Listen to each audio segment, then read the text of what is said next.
تجربه ناجحه. تمام.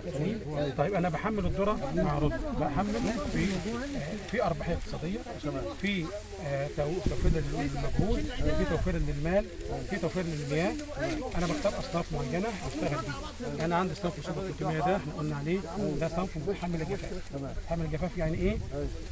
بيحمل ارتفاع حراره، اللي هو الرز ولا الرز الحراره والعطش. تمام. ده صنفه ايه؟ صنفه ايه؟ سوبر 300 ده بزرع هنا صنف اسمه 368 بتاع الوزاره مركز البحوث الزراعيه، مع صنف برضه بتاع البحوث الزراعيه سوبر 300. تمام.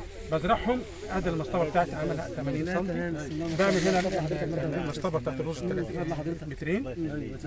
يعتبر حوض يعني. زرعت في نفس اليوم. تمام. زرعت اول حاجه بزرع طبعا الذره، بجيب بلانتر يد وبشتغل بيه عشان توفيرا برضه للانفار والعماله.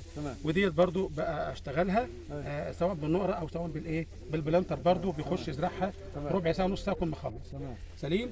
بعد كده بجيب مبيد حشائش اسمه ستومب. الستومب ده طبعا نص كيلو بنص فدان، بنزل بيه رش بالربع للخلف عشان رجليه ما تجيش في المبيد وياخد مكان، يطلع مكانه يطلع مكانه حشائش. بعد ما بشتغل بالمبيد الحشائش بطلع بعد كده انزل ميه الري كل اسبوع. يعني مبيد الحشائش بعد الزراعه تزرع مبيد الحشائش وتنزل. مبيد الحشائش هنا امن تماما على الذره، على انبات الذره، وامن على انبات الارز. بعد كده بنزل الميه على طول مباشره. بعد كل اسبوع بنزل ميه. تمام. افضل اسبوع لحد ما يبدا عندي 12 يوم يحصل الانبات، بيحصل انبات بالذره طبعا.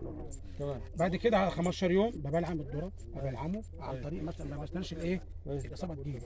دوت الحشده الخلفيه ديت ما بتخليش حاجه. فانا بشتغل غايه خير من العلاج. اذا انا اشتغل على ذره ما يجيليش اصابه فيه، ابلعم الذره في العمر 15 يوم. وبعد كل 5 ايام كمان بلعمها، ولا في اي حاجه ارش. بالنسبه هنا للحشائش هنا، بالنسبه للرز انا حشيت ستومب الحشائش. بعد 22 يوم بيظهر اي حشائش ثانيه، بجيب حاجه اسمها نوميني مع امبول. بعمل خلط على حسب المساحه اللي عندي، بنزل بقى بشتغل على الحشائش. كده انا ما عنديش نقابه حشائش يدويه، كده مظبوط. وفي نفس الوقت الامان كله للذره وللرز. بعمل تزويد الميه وبعمل عمليه التسميد. طب الري كله قد ايه؟ التسميد الازوتي تمام. بيشرب مع الذره كل 10 ايام بدون ري. يعني كل 10 ايام؟ كل 10 ايام عندي من 8 ل 10 ايام حسب طبيعه الارض. بيتحمل طبعا، احنا بنتحمل الجفاف، وقلنا بيتحمل الجفاف البيئه المعاكسه. سليم. نفس حكايه الذره. وبشتغل على كده زي ما انتم شايفين النهارده. نعم. بنجري الارض ميه بس. بنجري الارض ميه، احنا بنروي حتى التشبع. بمعنى اللي انا ما بعملش اغراق للارض. وطبعا هنا انا عندي الذره بيشرب بالنشع. بالنشع بياخد احسن ذره. هنا عندي المسافه كده كام يا دكتور؟ المسافه من مترين. زي حضرتك معلومه الناس المختصين طبعا معانا بتوع التكثيف. الذره على الريشتين بيعمل تهويه كويسه جدا. بيعمل زي المكيف الصحراوي للمنطقه ديت، بيشتغل على الهواء، توصل درجه الحراره هنا بتبقى منخفضه عن بره. وبالتالي طبعا بينجح التلقيح، سواء درجه الحراره ما تاثرش، التلقيح بينزل الذره بينجح نجاح كبير جدا. ما عنديش اي مشاكل في الكوز. لازم الاتجاه كده بحري يجيب.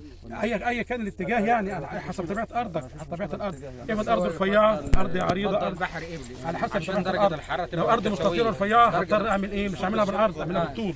سليم. على حسب اتفضل يا دكتور. اتفضل شارع غرب. ايوه.